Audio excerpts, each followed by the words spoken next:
यासाठी आयोजकांसाठी काळ्या लागतो.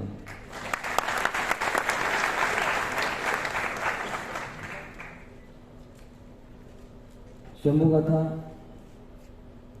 हे खूप स्वप्नात पडलेलं स्वप्न म्हणता येईल त्याला. कारण जेव्हा मृत्यूंजय कादंबरी वाचली, एक कवी मन तिकडे फिरलं गेलं आणि कर्ण लिहिला. तो कर्ण लिहित असताना काही ऑडिओ क्लिप्स तेव्हा मेमरी कार्ड वगैरे असायचं शाळेच्या वयामध्ये, तर काही भाषणं फिरायची आणि तिथे छत्रपती संभाजी महाराज या व्यक्तिमत्वाबद्दल बोललं जायचं. तोपर्यंत फक्त छत्रपती शिवाजी महाराजच असतात असं शालेय वयामध्ये वाटायचं, कारण इतिहासाच्या पुस्तकामध्ये कुठेतरी फक्त 2 ओळींमध्ये त्यांचा इतिहास संपवला गेला होता तेव्हा. मग जेव्हा ह्या ऑडिओ क्लिप्स ही भाषणं कानावर पडायला लागली आणि कॉलेज वयामध्ये कर्ण वाचायला घेतला, तेव्हा त्या कर्णाच्या सावलीमध्ये कुठेतरी छत्रपती संभाजी महाराज दिसायला लागले. कारण मृत्यू विजय या संकल्पनेचा अर्थ आणि या संकल्पनेची परिभाषा म्हणजे छत्रपती संभाजी महाराज म्हणून मला दिसायला लागले. आणि मग ते काव्य लिहायला सुरू केलं. 1 आठवडा, 1 दिवस, 1 महिना, 2 महिने, 1 वर्ष, 2 वर्ष आणि ते काव्य लिहून पूर्ण झालं. ते काव्य लिहित असताना खूपदा विचार आला की काव्य मराठीमध्ये लिहावं का? जर महाराष्ट्रामध्ये या काव्याचा पूर्ण प्रचार होणार असेल, महाराष्ट्रातल्या लोकांनाच हे काव्य जर मला ऐकवायचं असेल तर मराठीमध्ये का नाही लिहावं? पण मी ते हिंदीमध्ये लिहिले. याचं कारण एकच की मला माझा राजा, माझं दाखलं धनी हे महाराष्ट्रात नव्हे, भारताच्या नव्हे, तर जगाच्या लक्षात राहायचं.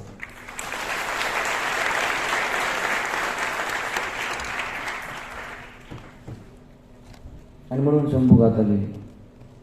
मध्यंतरी शिवजयंती निमित्त मला बजाजनगरला कार्यक्रमाला बोलवलं होतं.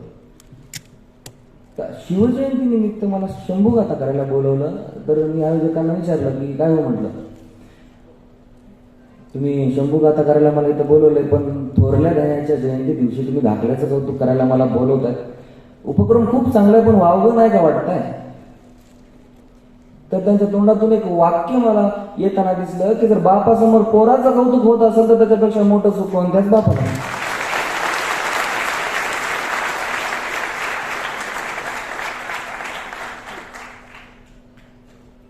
कारण त्यांना माहित आहे की रुद्र जन्माला घालायचं काम हे आजपर्यंत दोघांनाच जमलंय, एक त्या शिवाला आणि एक या शिवाला.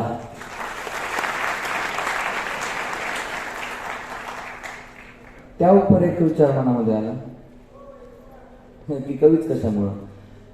इतके सुंदर वक्ते महाराष्ट्राकडे आहेत, व्याख्याते महाराष्ट्राकडे आहेत, चरित्रकार महाराष्ट्राकडे आहेत, मग एक कवी म्हणून का बोलवावं? आणि त्याचं उत्तर त्या प्रश्नामध्येच होतं की महाराष्ट्र ही जितकी गद्याची भूमी आहे, महाराष्ट्र जितकीच पद्याची भूमी आहे. महाराष्ट्र तुकारामांचा महाराष्ट्र आहे, महाराष्ट्र ज्ञानोबारायांचा महाराष्ट्र, महाराष्ट्र बहिणाबाईंचा महाराष्ट्र, शिवशाहीर फुल्यांचा महाराष्ट्र आहे. महाराष्ट्रामध्ये कविता लिहिली जात नाही, महाराष्ट्र जिता जागता कविता संग्रह. आजपर्यंत खूप इतिहासकारांनी, खूप बखरकारांनी, खूप कादंबरीकारांनी छत्रपतींची युद्धमुद्रा, छत्रपतींचं क्षत्रिय कौशल्य हे खूप सुवर्णाक्षरांमध्ये लिहिलंय. पण जेव्हा उत्तरेतून एक कवी येतो आणि म्हणतो साज चतुरंग सैनांग में उमंगधारी सरदार शिवाजी जंग गीत न चलत है, भूषण भनग नाद बिहदन नगारन के नदी नद मद गैर बन में रलत है, ऐल बैला खैल पैला खलक में गैल गैला गजन की ठैला पैला सैल उचलत है, तारा सो तरणी धुरी धारा पे लगाते जिमी धारा पर पारा पारावार येऊ हलत है. याच्यापेक्षा मोठं स्पष्टीकरण मला आजपर्यंत सापडलं नाही. खूप जयंत्या झाल्या, पण प्रत्येक जयंती सुरुवाती कवितेनंच होते. इंग्रजी जन्म परशिवाय कवितेनं सुरुवात होत नाही. आणि याच गोष्टीची कुठेतरी मला प्रेरणा भेटली आणि शंभूगाथा लिहिण्याचा प्रयत्न केला. त्या शंभूगाथा तुमच्या समोर सादर करतो. शंभूगाथेचे 2 भाग आहेत, पूर्वार्ध आणि उत्तरार्ध. तत्पूर्वी एक गोष्ट सांगतो की शलभदादांना मी जेव्हा पहिल्यांदा शंभूगाथेचं पुस्तकीकरण करायचं होतं तेव्हा भेटायला गेलो होतो आणि म्हटलं दादा शंभूगाथेची पुस्तकं करायची मला वगैरे. तर त्या भेटीमध्ये पहिल्या 5 मिनिटांमध्ये एक नाव समोर आलं होतं, उन्हाळ.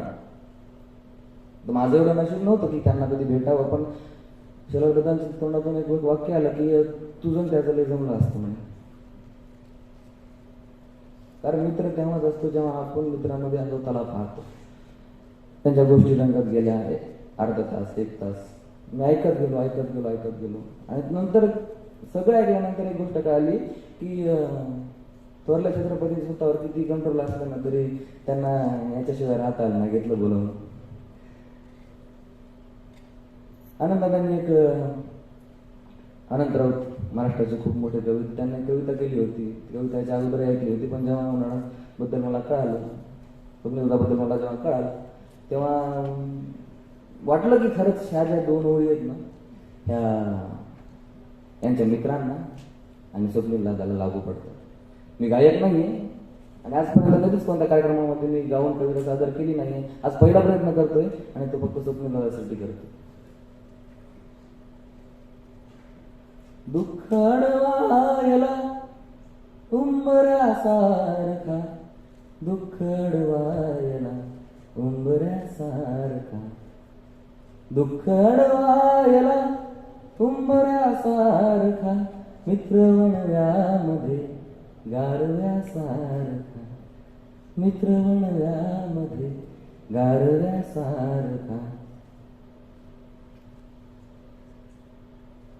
वाट चुकणार नाही जीवनभर तुझी, वाट चुकणार नाही जीवनभर तुझी, वाट चुकणार नाही जीवनभर तुझी. एक तू मित्र कर आरशासारखा, मित्र वणव्यामध्ये गारव्यासारखा.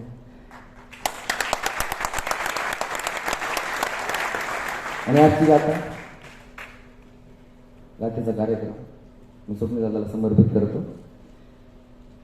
गाथा सुरू करण्यापूर्वी एक सर्वांना विनंती आहे, कोणाची टाळी जरी वाजली नाही वाजली याचा मला फरक नाही पडत, फक्त सगळ्यांची कानं मन आणि मस्तक माझ्याकडे व्हावी आहेत. प्रत्येक शब्द त्यांना लागतोय की नाही हे मला पाहायचंय. मला तुमच्या हातांची नाही, तुमच्या डोळ्यांची दाद पाहिजे, तुमच्या अश्रूंची दाद पाहिजे आणि पाहिजे.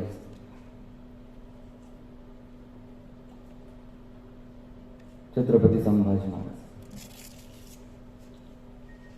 पुरंदर नभहारे विजा कडकडतात मे महिन्यामध्ये, कारण रुद्र जन्माला येते पृथ्वीवर. तर तिथून गाथेला सुरुवात होतं आणि तिथून मी लिहितो कि पुरंदर के पत्थरों में हर हर की गूंजती, अग्नि सम बरसे मेघ भगवी हर बूंदती. हिंदवी के गर्भ मां भवानी का सूत्र था, चंचल प्रचंड मानो मन का वो रुद्र का. बिजली कड़की मेघ बरसे मरहट होके नेत्र तरसे, देखने शिव शंकर का रौद्र रूप नेत्र भर के.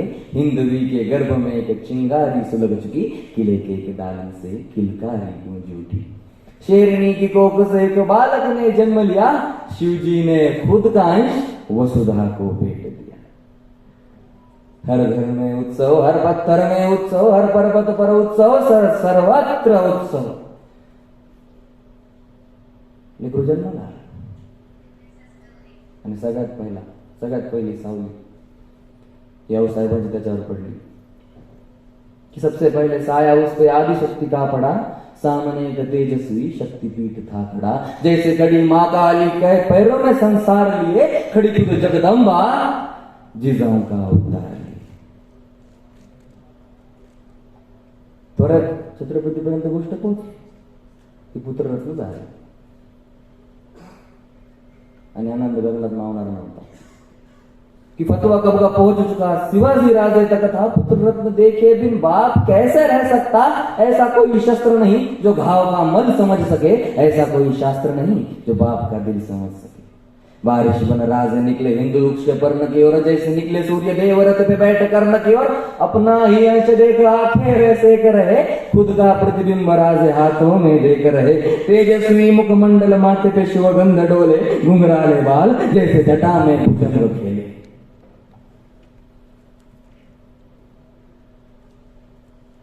आणि हरबट्टा लेकराची कुंडली बाहेर आणि इथून खरा गाथेचा सुरुवात होतो. इथून खरी शंभू गाथा सुरू व्हायला सुरू होते की हरबट्ट येत आहे, मुलाची कुंडली पाहत आहे आणि त्यांच्या चेहऱ्यावर फक्त एक प्रश्न चिन्ह उभा राहतो कि विधि का विधान कहने हर भट को बुला लाया, मंगल शनि बृहस्पति वग्रह सारे लेके आया, एक एक ग्रह रखा कुंडली में कर विचार, हर भट के मुख से निकली वाणी कुछ इस प्रकार। काय म्हणतात हर भट कि रौद्र रूप प्रलयकारी नीलकंठ जटाधारी, ऐसा रत्न उपजा है खुद मनुष्य के वेश में, जैसा कोई साध्य नहीं भूत या भविष्य में, मृत्यु से जिसको भय नहीं, मृत्यु से पहले क्षय नहीं, किंतु पुराणों के रुद्र जैसी आपदा है आन पड़ी, बाण की कुंडली में ग्रहों की है जंग छिड़ी, जैसे फंसा रुद्र उनसे जो कि उसके थे करीब, रुद्र बन के जना है तो रुद्र सा है नसीब। सगळे कोण हर भट्टांना मानायचे का? यानी नियति के खेल से शिवानंद अनजान था, दुनिया से दूर बाल शंभु नादान था, शूर था वो वीर था, अखंड था प्रचंड था, जिस मनुष्य की वीरता पे देवों को घमंड था, उसी वीर गौरव को कपट का ग्रहण लगा, अपनों से था धोखा उसको जो कि तब वहन लगा। समझ आने तक का भी नियति ने वक्त दिया, असमंजस बालक से माँ का दूध छीन लिया, माना के संघर्ष कभी किसी से टला नहीं, पर छीना दूध तब जब उसने माँ तक बोला नहीं। तब प्रांत की एक कुंबिन को माँ साहब ने याद किया एक राजा का वंश किस प्रजागण को सौंप दिया। यूं ही नहीं कहता कोई राष्ट्र की माता उन्हें था, राष्ट्र का सम्मान करना बखूबी आता उन्हें। धन्य माँ धाराऊ जिसने बच्चे को स्तनपान दिया, जो रानियों से ना हुआ उस तख्त का सम्मान किया, पर तंत्र मंत्र आयुर्वेद कुछ न बचा कहीं शेष, सारे वैद्य किए पेश, असर न था कोई विशेष। बीमार पड़ी माँ का हाथ से फिसल रहा, मुरझ रहा था फूल वो जो अभी अभी खिल रहा, सफर की शुरुआत में ही सही माँ ने प्राण त्यागे, जल रहा था फूल उसमें जल रही चिता जो आगे। नकळत वयात आई गेली, पण दुःख संपन्न नव्हतं, दुःख आता सुरू होत होतं। तभी बढ़ रहे सूरज को किसी कुफड़ की नजर लगी, पुरंदर के खातिर कई किलो पे मोहर लगी। पुरंदर जाता तभी बढ़ रहे सूरज को किसी कुफड़ की नजर लगी, पुरंदर के खातिर कई किलो पे मोहर लगी। राजे की जुबां पे फिर भी मिर्जा को संदेह था, जिस जुबां खातिर वीरों ने त्यागा अपना देह था। तब उसने अपनी कैद में कोहिनूर अमानत रखा, 6 साल के संभाजी को बतौर जमानत रखा। आयु से वीरता का मोल कोई कैसे ही कर पाएगा, पर राजे को यकीन था ये तो ना घबराएगा। बढ़ रही आयु के साथ समझदारी बढ़ रही, धार इस कटार को अब धीरे धीरे चढ़ रही। आणि तेवढ्यात एक पत्र आहे छत्रपतींच्या समोर, काळजाला बेदरून टाकणार एक पत्र कि राजे के नाम फतवा तभी आगरा से आया था, सालगिरह के मौके पे तहजीब से बुलाया था। वो सालगिरह का न्योता था या था कोई छिपा फरेब, क्योंकि अंत में लिखा था कुछ आलमगीर औरंगजेब। हाँ ये एक नाम सुन के कापती हर सल्तनत, यही था जो नाम पहुंचा हिंदवी के दर तलक। हाँ इसी ने तोड़े थे मंदिर कई कई शिखर, नादान था जो तोड़ रहा उसी खुदा का दूजा घर। पत्र पाठवलं आमच्या सालगिरीला या म्हणून, शिवाजीराजे आमच्या सालगिरीला या। त्याला वाटलं शिवराय घाबरतील, आपला मुलूक सोडून पर मुलुकात जाणार नाही।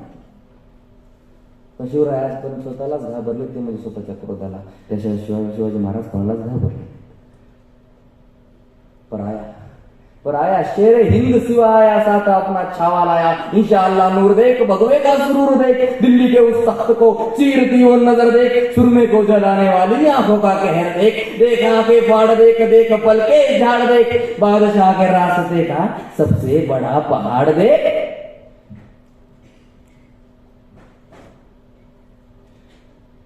औरंगजेब शाकिर मौका परस्त बादशाह की अकल बड़ी कमाल चली, कटेगा सिवा पर झुकेगा नहीं, ये सोच के एक चाल चली। रिवाज दरबार कहकर झुकने का एक हुक्म उठा, ललचा रहा शिकार देख बंदे शेर का सबर छूटा। क्रोधित राजे तख्त दिल्ली को पीठ दिखाकर चल पड़े, संतप्त पिता को रोकने खातिर नन्हे शंभू दौड़ पड़े। बदतमीजी की सजा कहकर पिता पुत्र को कैद किया, आगे से ना हो सका तो पीठ में खंजर ठोक दिया। कैद हुए राजे बेशक, पर सोच तो आजाद वही, और उनकी सोच को कैद करे वो जंजीर कहीं मौजूद नहीं।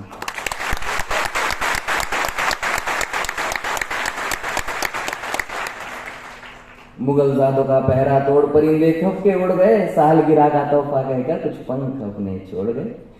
निकल चुके थे कैसे, पर जान अभी ना छूटी थी, खुद की शान सूरत आज औरंगजेब से रूठी थी। पकड़ लाओ जिंदा या मुर्दा, काफिर बच के ना जा पाए, सिर उड़ा दो खुद के ही घर खाली हाथ लौटाए। औरंगजेब का फरमान सुन राजा शाह बैरागी का वेश पहन मथुरा में दोनों जा पहुंचे, बालकृष्ण को साथ लिए वसुदेव गोकुल आ पहुंचे। नन्हे शंभू की पीड़ा देख राजे ने मन में ठान लिया, आगे आता संकट उन्होंने पहले से ही जान लिया। दौड़ रहे वो नन्हे पैर मथुरा में ही रुक गए, आगे दौड़ते राजे मुड़ संभाजी को देख रहे। क्षत्रियों का शिरोमणि किसी ब्राह्मण के घर पल रहा, नियति ने रचे विपरीत दिशा में समय का पहिया चल रहा। व्याकुल हो रहे बाप ने और एक पत्थर दिल पर रख लिया, जीवित रखने वश बाल शंभु को मृत घोषित कर दिया। वो सब कुछ नियति कर रही जो जो नियति से साध्य हुआ, मथुरा में जीवित संभाजी का राजगढ़ पे श्राद्ध हुआ। पर वो रोद रही क्या, और वो रोद रही क्या जो मृत्यु से हर रोज ना आके भिड़ जाए। रुद्र वही दिशा दे तो मृत्यु खुद पंछी बाती उड़ जाए। ब्राह्मण के घर पलते शंभू, ब्राह्मण की बोली सीख रहे, शस्त्रधारी को शास्त्र सीखते अचंबित ब्राह्मण देख रहे। भाषाओं में राज विराजित संस्कृत की दीक्षा शुरू हुई, भविष्य के एक राज कवि की मथुरा में शिक्षा शुरू हुई। आणि 2 वर्ष झाली बघता लोटे शंभू मथुरा से घर, लौटे शंभू मथुरा से घर। वो शंभू अब नादान न थे, अच्छे बुरे के भेद को अब वो भली भांति से जान रहे। संघर्ष की उनकी माला का पड़ाव पहला ढल चुका, तख्त का युवराज चलो जैसे भी संभल चुका। शस्त्रों की एवं शास्त्रों की रीति रिवाज, वस्त्रों की कटार ढाला, शुभ चाल भाला तिर गदा विशाल, एक एक करके राजे अदब सारी सिखा रहे। हर एक चुनौती को आप शंभू राजे दिखा रहे। देख यू दोनों को साथ तख्त दिल्ली का आप रहा, भगवे का साम्राज्य अपनी बढ़ती सीमा नाप रहा। ऐसे हो शिकारी तो शिकार लड़खड़ाएगा, देख साथ ही ने हर एक रिपोर्ट डगमगाएगा। नीडाय था ऐसे हो शिकारी तो शिकार लड़खड़ाएगा, देख साथ ही ने हर एक रिपोर्ट डगमगाएगा। निसंदेह शंभू तख्त हिंद को चलाएगा, शेर का छावा है वो शेर ही कहलाएगा।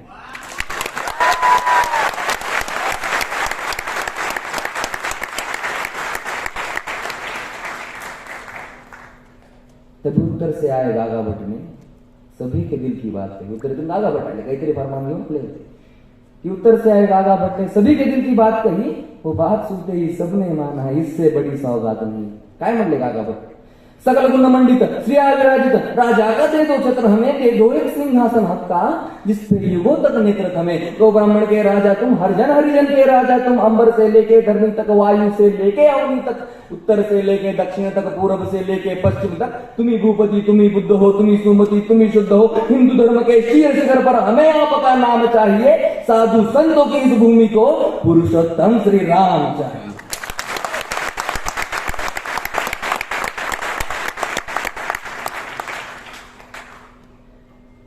आणि राज्याभिषेकाचे डोहाळे सुरू झाले। ढोल नगाड़े मंत्र जाप से रायगढ़ था गूंज रहा, अंबर में तपता सूरज वो था गर्व से आंखें मूंद रहा। विराजे जिसपे हिंद भूपति, उस सिंहासन के भाग खुले। छत्रपति को देख सभी के हर्ष विलासित शीश डोले। उसी एक सजे आसन पे खुद संभाजी विराजे थे। वो शंभु अब शंभु न केवल युवराज संभाजी राजे थे। अदब बड़े युवराज को एक छुपी नजर की देख रही, वही नजर जो बस नजरों से पुष्प पंखुड़ी फेंक रही। देख रही थी ऐसे जैसे राधा देखे गिरिधर को, जैसे देखे पार्वती मैया अपने ही शिव शंकर को। यसु माई की पवित्र माँ के आंखें शंभु राजे पे जकड़ गई। पति प्रेम की अमृत वर्षा वह नेत्रों से ही पकड़ रही। श्री विराजित पुत्र देख दो भावुक आंखें बह रही, गर्वित हर्षित नजरों से ही जिजहम थी कुछ कह रही। किंतु युवराज बन चुके शंभू देख एक रूह थी जो जल रही। किंतु युवराज बन चुके शंभू देख एक रूह थी जो जल रही। जले जैसे जंगल की आग जो हर एक जीव निकल रही। पुत्र प्रेम के अंधकारवश सौतेला शंभू दफन हुआ। महारानी स्वरा का चल शंभू खातिर कफन हुआ। रुद्र की दूजी अग्नि परीक्षा इसी मोड़ से शुरू हुई। शंभू गाथा के इस पन्ने से हुई कथा एक शुरू नहीं। आणि इथून पुढे पूर्व उत्तरार्ध सुरू होते। उत्तरार्ध लिहायला मला जवळजवळ 8 महिने लागले. लिहिताना वाटलं होतं, सुरुवातीला शंभूगाथा जेव्हा लिहायला सुरू केली तेव्हा वाटलं होतं 4 कादंबऱ्या वाचून छत्रपतींनी लिहिली, जसं कर्णाला लिहिलं होतं. पण वाचताना कुठेच मला आनंदाचा क्षण, हर्षाचा क्षण, कुठेतरी काहीतरी चांगलंच होईल असं कधीच नाही दिसून गेलं. जास्त करून उत्तरार्धामध्ये, जास्त करून जेव्हा राज्याभिषेक सोहळा संपला त्यानंतर मी आनंदाचा क्षण शोधत होतो. काहीतरी छत्रपतींच्या आयुष्यात काही फुलना फुलाचे पाकळे काहीतरी चांगलं झालंच असणार आहे, पण काहीच सापडत नव्हतं. आणि खूप लोकांनी इतिहासात लिहून ठेवले संभाजी महाराजांबद्दल. मला काहीतरी वेगळं लिहायचं होतं. मला ते छत्रपती दाखवायचे होते जे छत्रपती आजपर्यंत आपल्या समोरच पण आपण त्यांना पाहू शकलो नाही. आणि मग उत्तरार्ध लिहिला आणि तो उत्तरार्ध तुमच्या समोर सादर करतो. राज्याभिषेक झाला आणि राज्याभिषेकाच्या काहीच वेळेनंतर आभाळ कोसळला, काळीच फाटलं कि जगमग जगमग रायगढ़ पे घना अंधेरा बादल छाया, खुद के ही अवतार को हंस के जगदम्बा ने पास बुलाया. जिन आंखों ने रची रचाई स्वप्न सुवर्णित विचारधारा, जिन चरणों से शुरू हुई थी अटल अलौकिक स्वराज्य माला, जिजामाई का पवित्र दामन हाथ छुड़ा कर निकल चुका था, फिर से टूटा बिखरा शंभू अभी अभी जब संभल चुका था. पूछूंगा मैं प्रश्न कहिए, एवढं सगळा त्रास सहन केलाय आणि तरी आज शंभूराजांच्या इतिहासावर एवढा काळ. पूछूंगा मैं प्रश्न कहिए अब दे जवाब पर सोच दो बार, मिले ना उत्तर यदि तुझे तो झूठ ये तेरे नीच विचार. गर चरित्रहीन संभाजी राजे, गर स्त्री का ना सम्मान उन्हें तो दे दो कोई सबूत पुख्ता, मत्सर का ना हो गंध जिन्हें बनी बनाई कहानियों पे इतना ना विश्वास करो, कहते क्या खुद शंभू राजे इसका खुद अभ्यास करो. जो लिखे नारी की मोहकता उस चरित्र पे क्यों दाग लगे, कदमों से शुरू कर रची नक्शिका फिर क्यों जहनों में आग लगे. कोई कहे व्यसनी राजा, कोई नशे में धुत युवराज कहे, कहने वाले कहे कुछ अब हम भी तो एक राज कहे. बुध भूषण पढ़ो कभी जो थी खुद शंभू रचे, व्यसना नीच सर्वाणी भूपति परिवर्जये. चाहे जितने दाग लगा दो, चाहे जितनी आग लगा दो, जलकर अवनी भस्म हो जाए, भस्म को सब कौन जलाए. प्रहार करे तो धरती कांपे, कड़कड़ का वो वज्र है शंभू, भस्म का जो श्रृंगार करे महादेव का रुद्र है शंभू.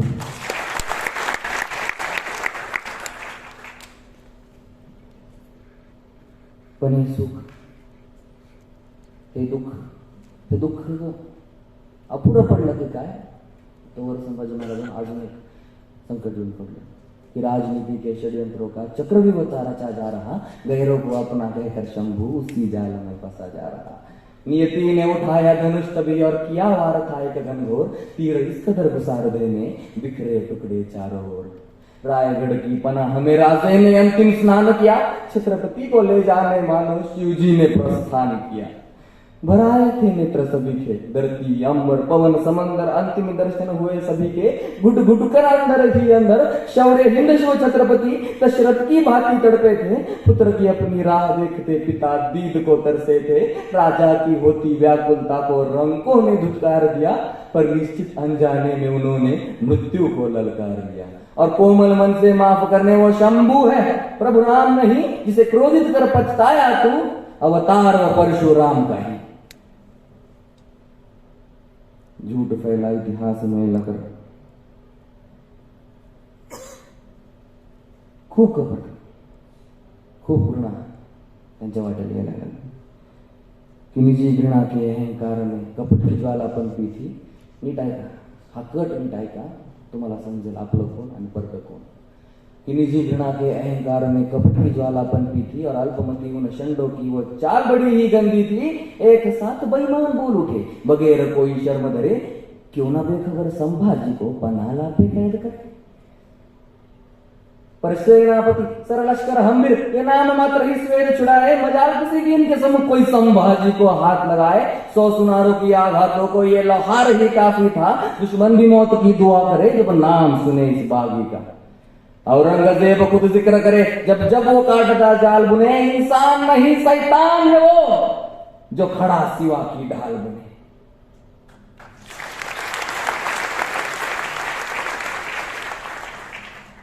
झूठ फैला इतिहास मैला कर, घृणा गोद में स्वार्थ सहला कर, कई कटकपट रचे जा रहे, कुरूप काक थे गीत गा रहे, यही बात है वक्त वक्त की, मरहट ठोके स्वर्ण तख्त की, जितने शत्रु ना युद्ध में रण पर, उतने तो विभीषण कदम कदम हो. सेनापती से सहमत सभी ने उसी बीच प्रस्ताव किया. आणि सेनापतीसोबत जितकी लोक महाराजांना वाचवायला गेली होती, महाराजांचे जे खरेच आप्त होते, त्यांना एक प्रस्ताव मांडला संभाजीराजांसमोर की सेनापति से सहमत सभी ने उसी बीच प्रस्ताव किया, वह पिता पश्चात तख्त हिंद को संभाजी ने छत्र दिया. पर राजे के लायक होने की शंका शंभू के जहन में सुलगी थी. शिवाजी आखिर वो नाम था जिसने शिव की प्रतिमा छलकी थी. उस शिव के आसन में बैठना इतना भी आसान नहीं, और रुद्र को शायद रुद्र होने का हुआ अभी तक ज्ञान नहीं. तर म्हणतात ना, मित्र असावेत आयुष्यात. पण मित्र कसे असावेत? कृष्णाला सुदामा असावा तसे मित्र असावेत, आणि संभाजीराजांना कौतिकेला असावेत तसे मित्र असावेत. तो पीछे से एक हाथ बढ़ा, कांधे को सहलाते हुए, राजन हो तुम सांझे, कहकर स्वामी को समझाते हुए, काव्य कुशल कविराज कलश्या मैत्री का दूजा नाम कहो, संगियों में सुदामा वो, शंभू को उनका श्याम कहो. वार्ता सुमंगल फैल गई हर सह्याद्री के कोने में, चंद दिनों की बात है अब सिंहासन पावन होने में, जिस दिन को आने से रोका आखिर वो दिन आ ही गया, पतझड़ में बौरला सावन सुमधुर नगमा गा ही गया. फिर से नगारे, फिर से ढोल दीपों की, फिर से रास रची, फिर से छत्र को भूप मिला, महारानी बनी सुसाज सजी.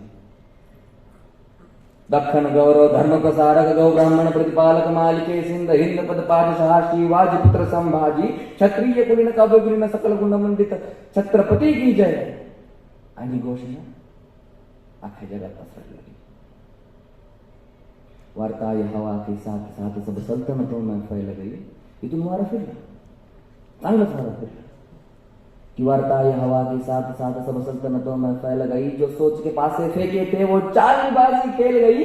बेमौसम त्योहार मने जब खौफ सिवा का उतर गया, अनजान वो इस बात से के गांव बसा नहीं बिखर गया. 100 कौरव इकट्ठा हो अब शकुनी की चाल खेलेंगे, पर शांत शिव को ना झेल सके वो शिव तांडव क्या झेलेंगे.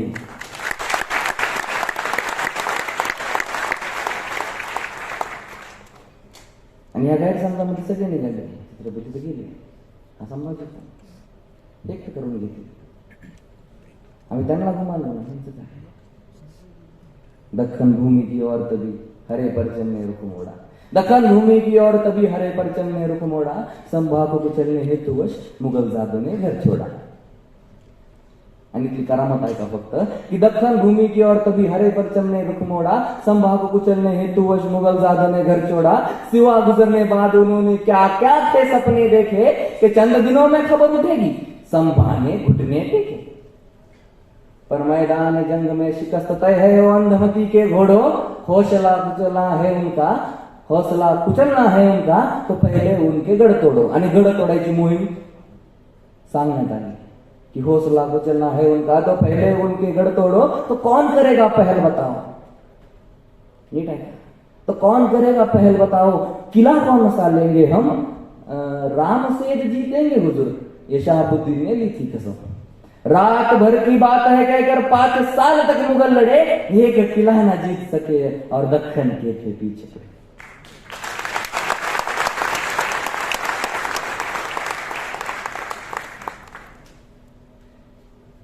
गाथेला थोडंसं खंडित करतो, कारण सन्माननीय खासदार साहेब आलेले आहेत. तर मला वाटतं की खासदार साहेबांनी मंचावर यावं आणि आपला सन्मान स्वीकारावा.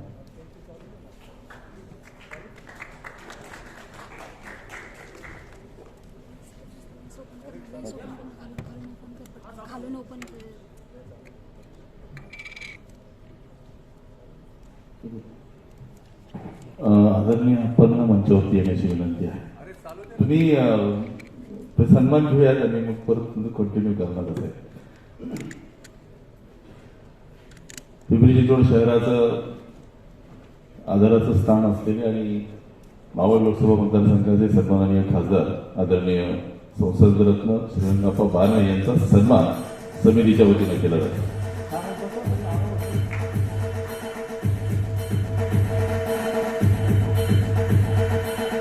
आदरणीय संतोषराजे गायकवाड, विश्व विश्वासराव गायकवाड यांच्या घराण्याचे वंशज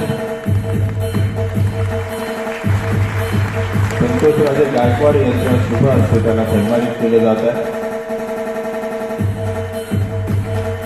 आपणच्या समितीच्या कार्यकर्त्यांच्या पाठीवर सातत्यानं विश्वासाचा आधाराचा हात असो. आपणना मी स्थानापन्न होण्याची विनंती करतो आणि आम्ही मुद्दे आपण कंटिन्यू करा.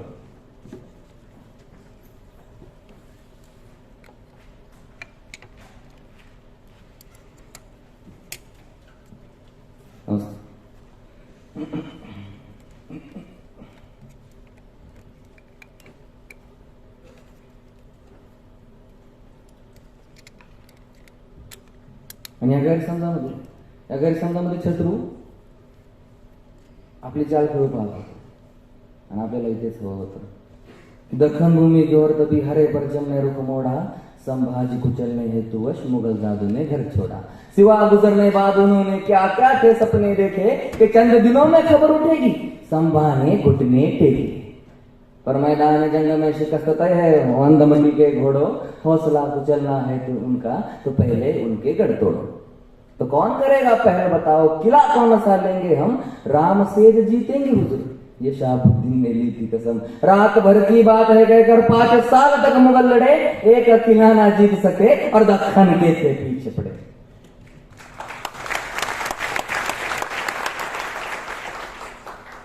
आणि ही ओर नीट ऐका समोरची, कि रात भर की बात है कहकर 5 साल तक मुगल लड़े, एक किला ना जीत सके और दक्खन के थे पीछे पड़े. औरंगजेब ने जान लिया तब, सिवा अभी तक मरा नहीं, मेरे खौफ से मुर्दे डरते हैं, यहाँ एक मरहट्ठा डरा नहीं.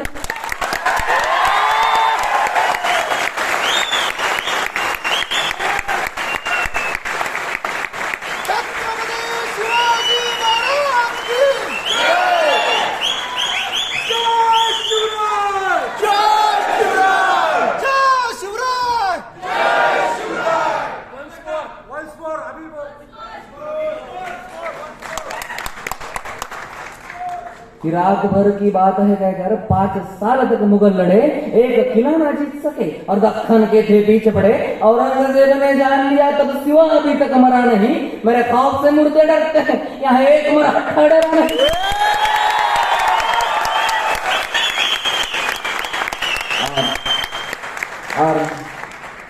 और रास्ते का काटा नहीं, हलक में अटकी जान बना है. और मुझे काय म्हणतो बघा नीट आहे का, कि रास्ते का काटा नहीं, हलक में अटकी जान बना है, संभा आखिर चीज क्या है, किस मिट्टी का शैतान बना है.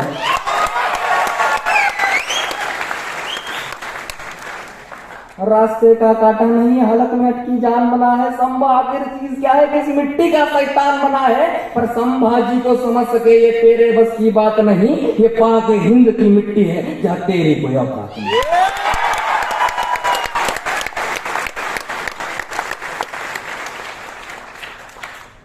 हे सगळं चालू असताना वाणी कर चुके थे संभाजी, गनीमों पे अपनी नजर गड़ा. वाणी कर चुके थे संभाजी, गनीमों पे अपनी नजर गड़ा. 9 साल से दुश्मन का प्रहार तू धनुष जब ये तीर उड़ा, मैसूर तमिल बंगाल बिहार से आंध्र प्रदेश की सीमा पार कर फतेह मुकम्मल दौड़ रहा शिवाजी का भगवा सरदार. मैसूर तमिल बंगाल बिहार से आंध्र प्रदेश की सीमा पार कर फतेह मुकम्मल दौड़ रहा शिवाजी का भगवा सरदार. 9 साल लड़ा, 9 साल बड़ा, 9 साल से सीना तान खड़ा, 9 साल से औरंग जूझ रहा बस एक फतेह की आस लिए. 9 साल दुआना दर्ज हुई, तस्बीह इबादत पास लिए. यहाँ जमीन पे बैठा हाथी कैसे रोकता उड़ते परिंदे को, वो खुदा भी कैसे खारिज करता इस नेक खुदा के बंदे को.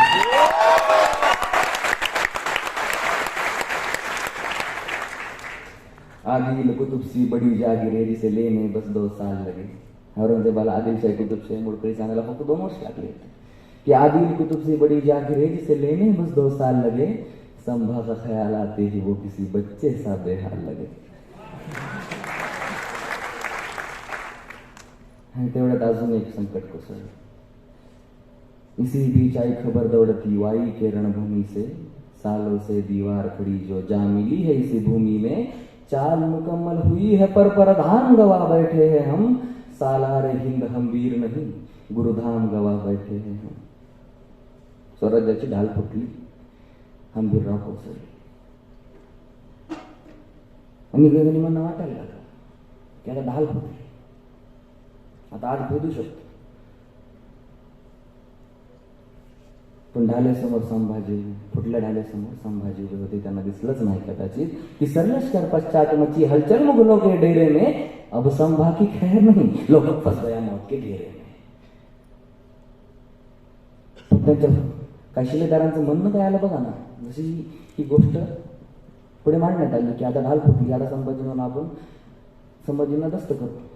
तर ज्या शिलेदारांचं, त्यांच्या चमत्यांचं म्हणणं काय नीट आहे का कि सरलश्कर पश्चात मची हलचल मुगलों के डेरे में, कि अब संभा की खैर नहीं, लो फंस गया मौत के घेरे में. पर हुजूर जब भी वो सामने आया हर बार उठे जनाजे है, औरंगाबाद बुरहानपुरी के जख्म अभी भी ताजे है. इब्लिसों की फौज हुजूर जब भी वो सामने आया हर बार उठे जनाजे है, औरंगाबाद बुरहानपुरी के जख्म अभी भी ताजे है. इब्लिसों की फौज हुजूर सर कफन बांध वो दौड़ी थी, ऐसा लूटा था सम्मा ने लंगोट तक ना छोड़ी थी.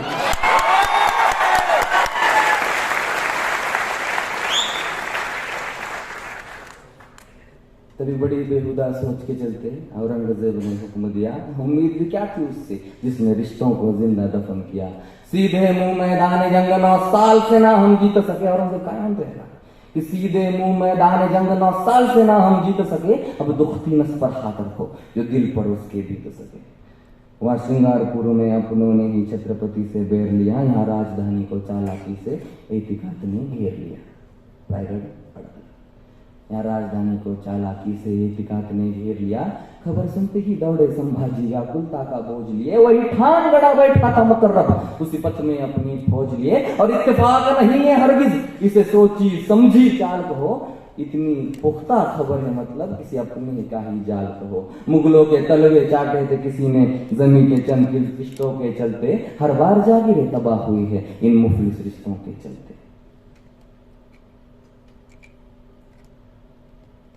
पण एक फरिश्ता, एक देवदूत महाराजांसाठी धावून आला. मल्लोजी घोरपडे, संताजी घोरपडे यांचे वडील मल्लोजी घोरपडे. पर मल्लोजी ने दिया हौसला, राजन तुम बस आगे बढ़ो, हम घोरपड़े के संभाल लेंगे, हर कितना तुम पीछे मुड़ो. हर हर महादेव हर मुख से मरहट होके गूंज रहा, छत्रपति के खातिर हर कोई जान लगाकर जूझ रहा. तभी लहू में लिपटे मल्लोजी को चारों ओर से घेर लिया. भवानी के इस वीर पुत्र को गिदड़ों ने नोच कर ढेर किया. जान पे जब बीती है तब तब अपने ही बेईमान हुए हैं. इतिहास गवाह है जंग में हर वक्त पराए ही कुर्बान हुए.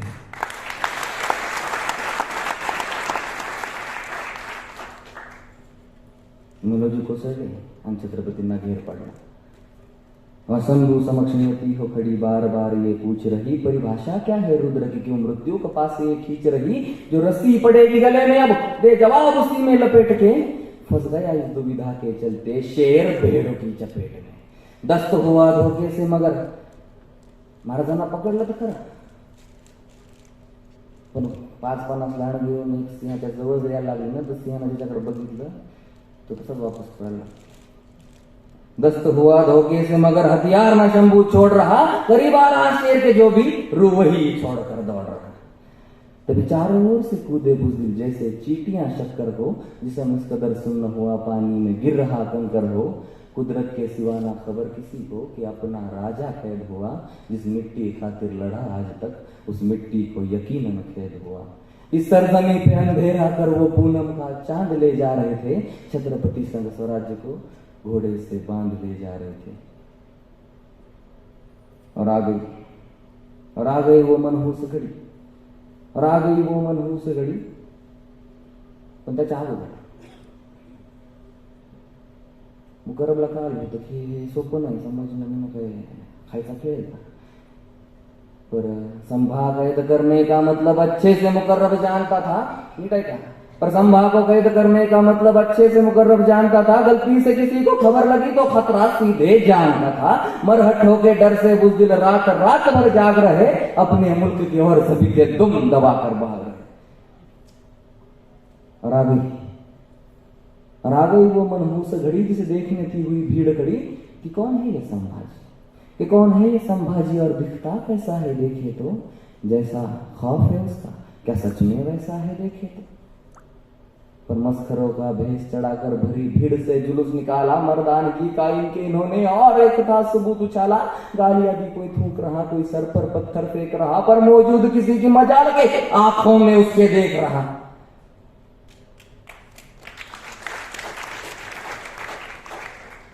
गालियां दी, कोई थूक रहा, कोई सर पर पत्थर फेंक रहा, पर मौजूद किसी की मजाल के आंखों में उसकर देख रहा।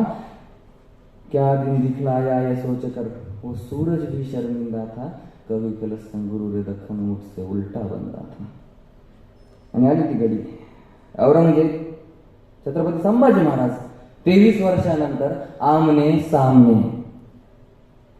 आता तुमची कान मस्त माझ्याकडे हवंच हवं, नीट ऐका कि 23 साल पश्चात संभाजी औरंग के सामने पेश हुए. नजारे का इस लुत्फ उठाने मुगल ज़ादे खामोश हुए. 100% यकीन था सबको, संभाजी घुटने टेकेगा, जहांपना के कदमों में अपना राज मुकुट वो फेंकेगा. पर औरंगजेब ही जानता था ये गर्दन नहीं झुकने वाली, बाप की भांति लड़ेगा जब तक धड़कन नहीं रुकने वाली.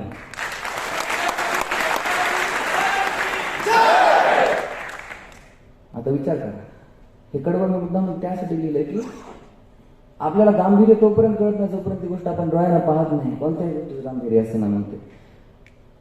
आता विचार करा की इकडे संभाजीराजे उभे, इकडे औरंगजेब उभा आहे. दोघांच्या नजरा एकमेकांना चिरतायत आणि तुम्ही इथं उभा आहे. तुम्हाला काय वाटतं? अब सोचो तुम मौजूद वहां हो संभाजी औरंग के सामने. कहा फुटेगा बदन तुम्हारा इन नजरों की जंग के सामने. फतवाए आलमगिरी एक तरफ और दूजी और सियासत आवाम. एक सिखाता शरीयत सबको, दूजे को हर धर्म समान. एक की शानो शौकत मतलब एक चौथाई विश्व आवाम. एक की दौलत इतनी ही बस बुद्ध कृष्ण सा जीवन ज्ञान. एक ने बदले धर्म कहियों के गर्दन पर रखकर शमशीर. एक ने सबको यही बताया हर मजहब की एक तमीर. अब तुम ही चुनो के दोनों में से कहां पे धागे कच्चे है, क्या औरंग गलत या संभाजी, ये तो हर कोई पूछे है. तभी संभाजी के करीब आकर पूछे कुछ औरंग ने सवाल. औरंगजेब आला संभाजीराजांचा. संभाजीराजे बांधलेले होते. तब संभाजी के करीब आकर पूछे कुछ औरंग ने सवाल. लूट कहाँ रखी है संभा, हम सोच सोच कर हुए बेहाल. और हाँ चलिए भी बता दे कौन थे काफर अब तक जो तुझसे मिले हुए. हम पूछ के थक गए थे, पर सभी के मुंह सिले हुए. बेहद उत्तर आया. संभाजी की नजर उठी तब होठों पे मुस्कान लिए. पैदा ही हम रुद्र हुए हैं, हाथों पे अपनी जान लिए. मेरे बाप के पैरों में है दौलत, जाकर उसे तो हासिल कर.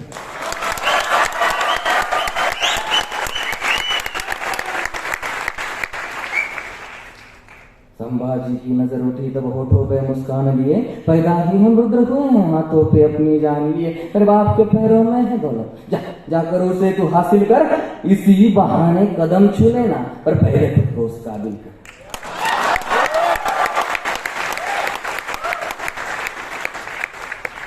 और रही बात तेरे दूसरे प्रश्न की, तो हम मिट्टी से बेईमान नहीं, अपनों की जान में अपनी जान. हम तुझ जैसे हैवान नहीं. चिडला औरंगजेब. काय करणार? राजा दिल्लीचा तख्ताचा राजा, पण त्याशी आपला शंभू राजा या आवाजात बोलतो.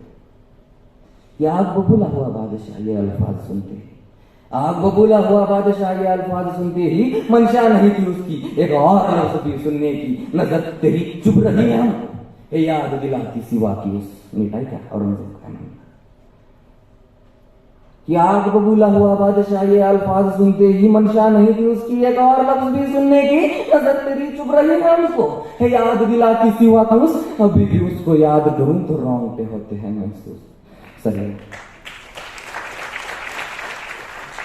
कि नजर तेरी चुप रही है हमको, याद दिलाती सिवा की उस. अभी भी उसको याद करूं तो रोंगटे होते हैं महसूस.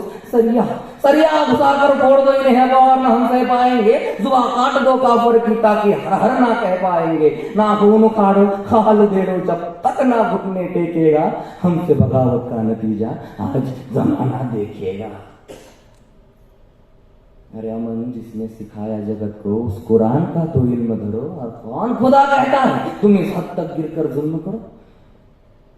1 2 नहीं 40 दिन आका के हुक्म पे अमल हुआ और रोज औरंग पूछ रहा क्या झुकने को कबूल हुआ? हमको नहीं यायचं सांगायचं, काय सांगायचं नाही काय। 1 2 नहीं 40 दिन आका के हुक्म पे अमल हुआ, हर रोज औरंग पूछ रहा क्या झुकने को वो कबूल हुआ? हुजूर हुजूर जुबान काटी, आंखें फूटी, उसकी दोनों बाहें तोड़ी, नाखून उखाड़े, खालू बेड़ी गोल घुमाकर टांग मरोड़ी, नमक लगाकर जख्म जलाए, गोश्त के टुकड़े कुत्तों को खिलाए, पर मजाले से कस्मों को कबूल कर। हुजूर क्या हम कुछ भूल रहे हो? पहले तो तुमको हार मुबारक, पहले तो तुमको हार मुबारक। चाल गलत तुम खेल रहे, सिर्फ जिस्म काटा है तुमने, संभाजी तुम भूल रहे।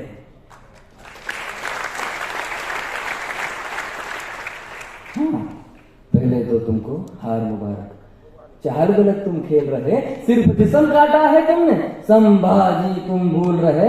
बचपन से है दर्द सहाबो, ये इसके लिए नई बात नहीं, क्या क्या घिनौने जख्म सहे हैं, यार तुझको ज्ञात नहीं, कलेजा नहीं है उसका वो, बस पत्थर का एक गोला है, बड़ी बेदर्दी से भूतकाल में नियति ने जिसे टटोला है।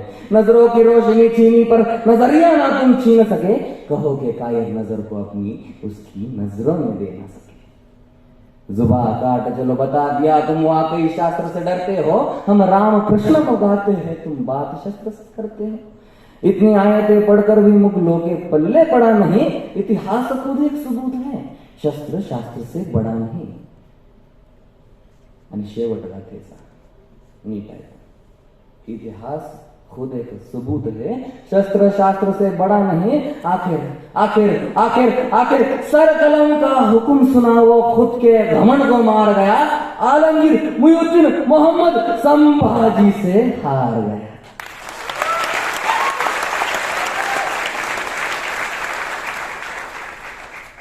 सर कलम का हुक्म सुना, वो खुद के घमंड को मार गया, आलमगीर मुइनुद्दीन मोहम्मद संभाजी से हार गया। वीर पुरुष जो खुद मरकर इतिहास को जिंदा करते हैं, उनकी भी रूह है उठकर बोली, देखो ऐसे मरते हैं।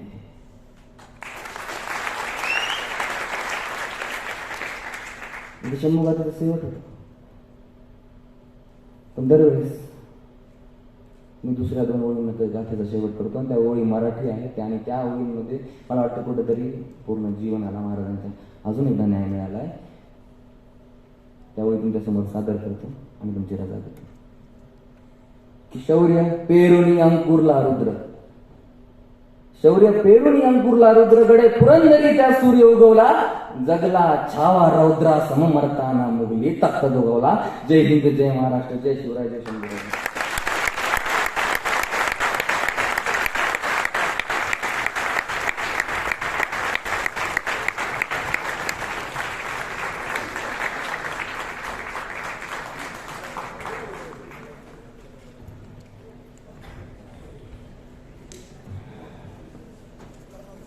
खरं तर थँक्यू।